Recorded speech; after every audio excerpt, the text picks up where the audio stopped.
Board की तरफ से मुअज़्ज़ज़ साज़ा कराम को जो हदायत दी जाती हैं पेपर चेक करने के हवाले से, हम लोग उनके बारे में बात कर रहे हैं। इससे पहले हम लोगों ने जो 3 आम हदायत थी वो हमने देखी थी, मैंने आपको बताई थी, वो मेरे चैनल पे मौजूद है, आप वो देख सकते हैं। आज हम लोग जो आम हदायत हैं उनमें से जो नंबर 4 है, 5 है, 6 है, 7, 8 और 9, 6 हम लोग आम हदायत देखेंगे। ये वो हदायत होती हैं, ये वो इंस्ट्रक्शंस होती हैं जो बोर्ड पेपर चेक करने वाले जो टीचर्स होते हैं उनको देता है। अब जो बच्चे ज़्यादातर मुख्तलिफ़ किस्म के इम्तिहानों में फ़ेल होते हैं, उनकी सबसे और भी वजूहात हैं, लेकिन सबसे जो बड़ी वजह ये होती है कि बच्चे को इस बात का इल्म नहीं होता कि उसका पेपर किस तरह से चेक होता है। तो ये बहुत बड़ी वजह है। तो इन हदायत का जानना आपके लिए बहुत ज़रूरी है, ताकि एक मुअज़्ज़ज़ टीचर के लिए, एक उस्ताद के लिए जानना भी बहुत ज़रूरी है। आज हम लोग देखेंगे नंबर 4 पे। नंबर 4 जो वो कहते हैं, जवाबी कापियाँ जाते वक्त उम्मीदवारों से हमदर्दाना और मुनसिफ़ाना रवैया अख्तियार कीजिए। अगर कोई उम्मीदवार 3 नंबर तक की कमी से फ़ेल हो रहा हो तो उसे पर्चा पर बगौर नज़र षानी कीजिए। मुमकिन है गुंजाइश निकल आए और वो पास हो जाए। अब बोर्ड की तरफ से हमें ये इस बात को इंश्योर करवाया जाता है, हमें ये बात बताई जाती है कि आपने बच्चों के साथ जो है ना बिल्कुल इंसाफ से पेपर चेक करने हैं। बच्चों के उनके साथ ऐसा रवैया, ऐसा बिहेवियर रखना है, बच्चों का जो मुस्तकबिल है वो ख़तरे में ना पड़े, बच्चे फेल ना हो।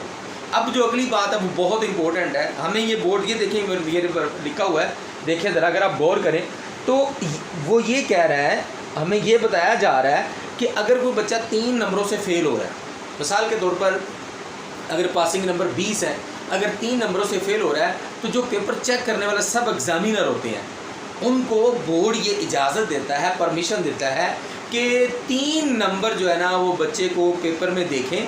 कहीं ना कहीं बच्चे ने कोई लाइन सही लिखी हो, उसको मतलब कि सही लिखी हो, उस पर टिक करके उसको नंबर दे के उसको पास कर दें।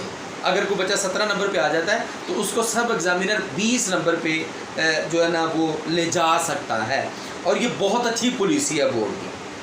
नंबर 5, मार्किंग के लिए सिर्फ बॉल पॉइंट और रिवार्ड। अब वो ये कहते हैं कि मार्किंग जब होनी है, पेपर चेक होने हैं, तो सिर्फ़ और सिर्फ जो सुर्ख बॉल पॉइंट है ना वो आपने इस्तेमाल करनी है।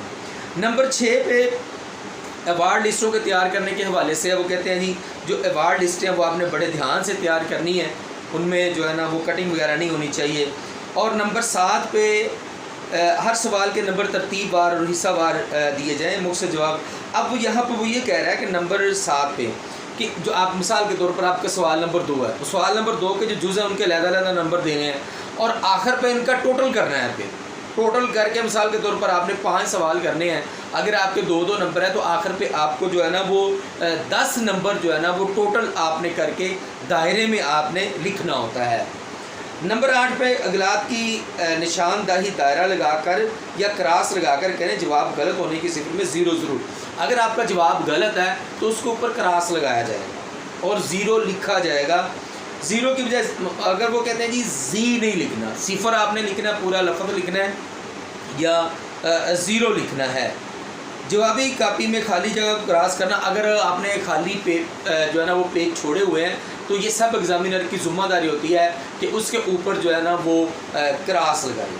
आगे जी लास्ट है आज वाला हमारा, अगर किसी उम्मीदवार की जवाबी कापी को काट दिया गया तो उस पर बाकायदा जांचा जाए, लेकिन अगर सेंटर सुपरिटेंडेंट ने इस अमर की तस्दीक की हो कि मज़कूरा जवाबी कापी उम्मीदवार ने खुद क्रॉस की है, वो इसे मार्क नहीं करवाना चाहता, तो ऐसी जवाबी कापी जनाब CSO को अलग भेज दी जाए।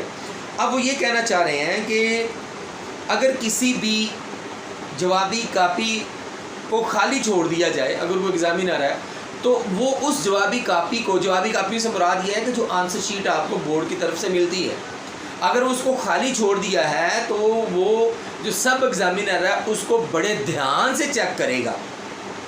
अब इन तमाम के तमाम जो रूल हैं, कवानीन हैं, उन सब का मकसद सिर्फ जो है ना वो तलबा के साथ, स्टूडेंट के साथ भलाई का है। बोर्ड कभी भी ये ऐसी सख्त पॉलिसी को डिज़ाइन नहीं करता। ये कभी भी नहीं होता कि जो है ना वो बच्चों को फ़ेल का ऐसा कर दिया जाए, और इसमें तलबा का अपना बहुत बड़ा किरदार होता है।